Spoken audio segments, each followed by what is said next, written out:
Not habituated.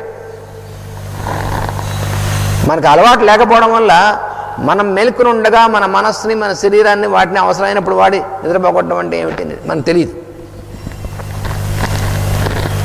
అందుకని వాతావరణము, పరిస్థితులు కానీ మనస్సుపై ఎట్టి ప్రభావము కలిగి ఉండవు అటువంటి వాడికి.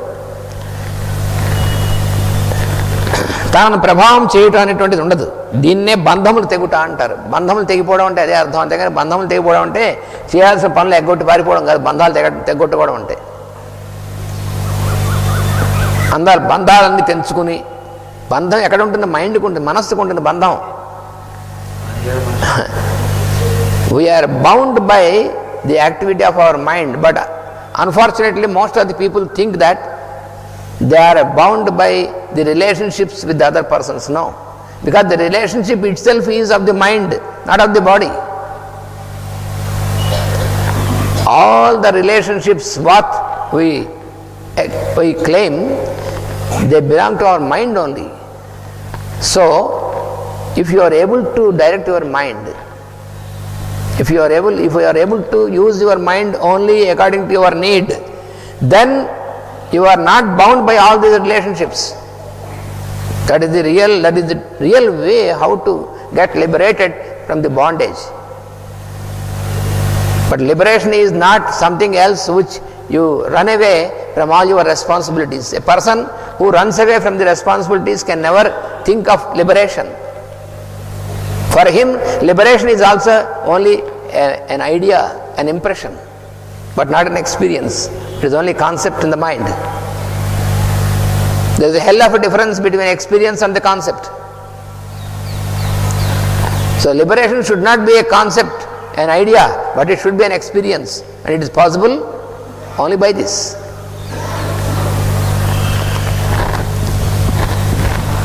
అందువలన లాభాలాభములు అనేటువంటివి, కార్యము సానుకూలమగుట అనేటువంటి వాటి వల్ల సంతోషము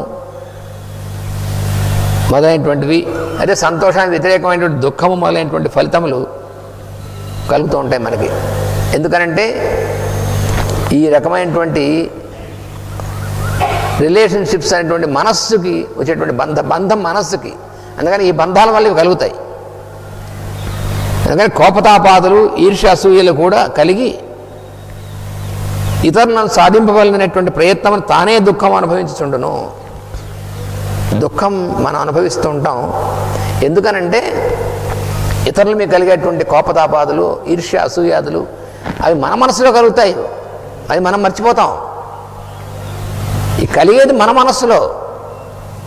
మనస్సులో కలగడం వల్ల దుఃఖం మనకే కలుగుతుంది. కానీ మనం అనుకుంటాం మన దుఃఖానికి కారణం వాళ్ళు అనుకుంటాం. బయట ప్రపంచం అత్తగారు నాకు దుఃఖం కారణం అని కోడలు అనుకుంటుంది, కోడలు నాకు దుఃఖానికి కారణం అత్తగారు అనుకుంటుంది. ఈ అత్తగారికి, ఈ కోడలికి వాళ్ళిద్దరు కూడా వ్యక్తులు, వాళ్ళిద్దరిలో ఉన్నటువంటి అంతర్యామి. అది లేకపోవడం ఏమవుతుంది? అత్తగారు అనగానే పెద్ద పుల్లిలాగా, కోడలు అనగానేమో చిరుత పుల్లిలాగా కనిపిస్తూ ఉంటుంది. అందుకే ఎక్కడైనా కోడలు ఎక్కడైనా ఉంటుందా? బ్లడ్ టెస్ట్ చేస్తే అత్తగారు బ్లడ్ను కోడలు బ్లడ్ రెండు తీసి టెస్ట్ చేశారనుకోండి, ఇది కోడలు బ్లడ్, అత్తగారు బ్లడ్ అని ఎక్కడైనా కనిపిస్తుందా? కనిపించదు. అంతే, అది మనస్సులోనే ఉంది. అందుకని ఈర్ష్య, అసూయాదులు, వైరభావాలు ఇవన్నీ ఎక్కడ ఉంటాయి? మన మనసులో ఉంటాయి. అవి ఎవరి మనసులో ఉంటాయి వాళ్ళకే దుఃఖం కలుగుతుంది, అవతల వాళ్ళకి కాదు దుఃఖం కలిగేది. దుఃఖం అవతల వాళ్ళకి కలగదు, మనకే కలుగుతుంది. కానీ అవతల వాళ్ళకి కలిగినట్టు కనిపిస్తూ ఉంటుంది. మనం అద్దంలో మన మొహం చూసుకుంటున్నాం అనుకోండి, మొహం మీద మచ్చ ఉంటే ఆ మచ్చ మన మొహం మీద మచ్చ అక్కడ కనిపిస్తుంది, కానీ అద్దంలో కాదు కనిపించేది. అద్దానికి ఏం మచ్చలేదు. కానీ అద్దంలో మన మొహం చూసుకుంటూ అబ్బాయి ఇక్కడ ఎంత పెద్ద మచ్చ ఉందని అటు చూపిస్తుంటాం. ఆ మచ్చ అటు కాదు కనబడేది, ఇక్కడ లోపల మనలో మచ్చ.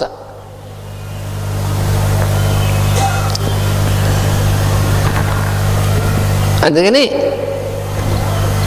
నిజమైనటువంటి యోగికి కలిగేటువంటి సంతోషం ఉందే వీటికి సంబంధించింది కాదు. So the experience of happiness which is there in a yogi is that experience which is not at all influenced by all these environmental things. It is happiness is true happiness. It is only from within, not from outside. అది అకారణ సంతోషము. He is happy because of without any reason. That is the real happiness. If somebody says, I am happy because I have this, then it is not happiness at all. There should be no cause for happiness. Then it is happy. Then he is happy. నువ్వు ఎందుకు ఆనందంగా ఉన్నావంటే, నేను బలానా కారణం వల్ల ఆనందంగా, అంటే కారణం లేకపోతే ఆనందం లేనట్టే. అది ఆనందం కానే కాదు, ఆనందం యొక్క ఆభాస అది. చాలా సుఖంగా ఉన్నాను, ఆనందంగా ఉన్నాను. ఎప్పుడు అంటే అబ్బా అంటే భర్త గారు ఒక కొత్త నగ తీసుకొచ్చి పెట్టాను, అప్పుడు నాకు సుఖంగానే ఉందంటుంది, ఆనందంగా ఉంటుంది, బ్రహ్మాండంగా ఉంటుంది. ఒకవేళ ఏ కారణం చేతైనా పోనీ వచ్చే నెలలో కొనుక్కుందాం డబ్బులు లేవు అనగానే ఏమవుతుంది, ఆనందంగా వస్తే పోయే. అంటే వస్తువుల వల్ల కానీ వ్యక్తుల వల్ల కానీ ఏ కారణం చేతైనా కానీ ఉన్నటువంటి ఆనందం ఆనందం కానే కాదు. నువ్వు ఆనందంగా ఎందుకున్నావు, ఎందుకేమిటి ఆనందంగా ఉండడమే, అది నిజమైనటువంటి ఆనందం. నిష్కారణముగా ఉన్నటువంటి ఆనందమే ఆనందం కానీ ఏ కారణముల మీద ఆధారపడినటువంటి ఆనందము కానీ ఆనందము కానే కాదు. అది మన దీంట్లో తెలిసేటువంటిది. అందుకని యోగి ఆనందంగా ఎప్పుడు ఎందుకుంటాడు, వాడికి రోజు భోజనం దొరికినా ఆనందంగా ఉంటాడు. ఓరో ఇవాళ లడ్డు పెట్టారనుకోండి ఆనందంగా ఉంటాడు, రేపు లడ్డు లేదు ఆనందంగానే ఉంటాడు, ఒకప్పుడు భోజనం దొరకలేదు ఆనందంగానే ఉంటాడు. ఏమిటి ఎప్పుడూ ఆనందంగా ఉంటావేటి, ఆనందంగా మరి వాడు ఆనందంగా ఉన్నవాడు స్వభావం అయిపోయింది వాడికి. So A Yogi, it has become a habit to him to be always happy. So that is real A true happiness. So it should become your habit, your nature to be always happy irrespective of any of all the other things, other situations. So if you have food, happy. If you have no food, also happy, if you are a yogi. So if you have to travel, if there is a car for you ready, use it, you are happy. If you have to walk, then also if you are happy, then you are a yogi. Car లేకపోతే నేను వెళ్ళలేను, లేకపోతే AC లేకపోతే నేను పడుకోలేను, వాడికి జన్మలో వాడి యోగం అనేటువంటి దానికి వాడికి చాలా దూరం. ఎక్కడ పడుకున్నా నిద్ర పట్టినటువంటి వాడు యోగి. అది వాడి హంసతూలిక తలపం లేకపోతే నిద్ర పట్టదు వాడికి, ఇంకోటికేమో అది ఉంటే నిద్ర పట్టదు.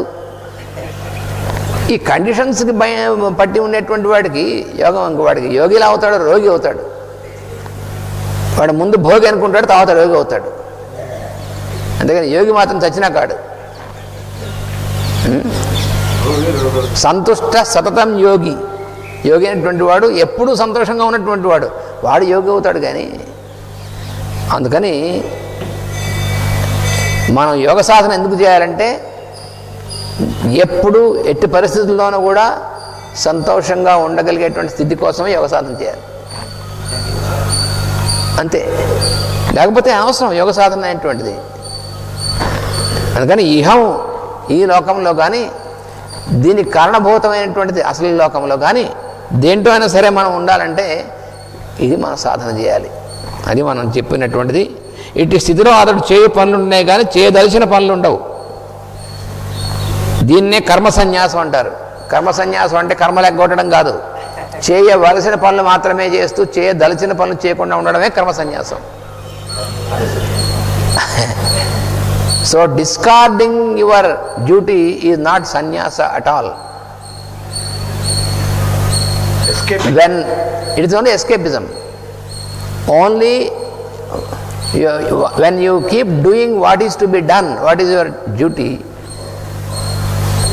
and your mind stabilized on the inner light, then it is called sannyasa. It is real mendicancy. You are a mendicant in a true sense only when you are stabilized at the inner light, indwell of the Lord consciousness, and your body, senses and mind are acting only upon those what is to be done through you. Then you are a mendicant, then you are a yogi. That is what the Lord says. Vasudeva. తర్వాత కార్యక్రమానికి సమయం అవుతుంది. ఈరోజు వేదిక మీద పూజలో కూర్చున్నటువంటి దంపతుల యొక్క పేర్లు ఒకసారి చదువు.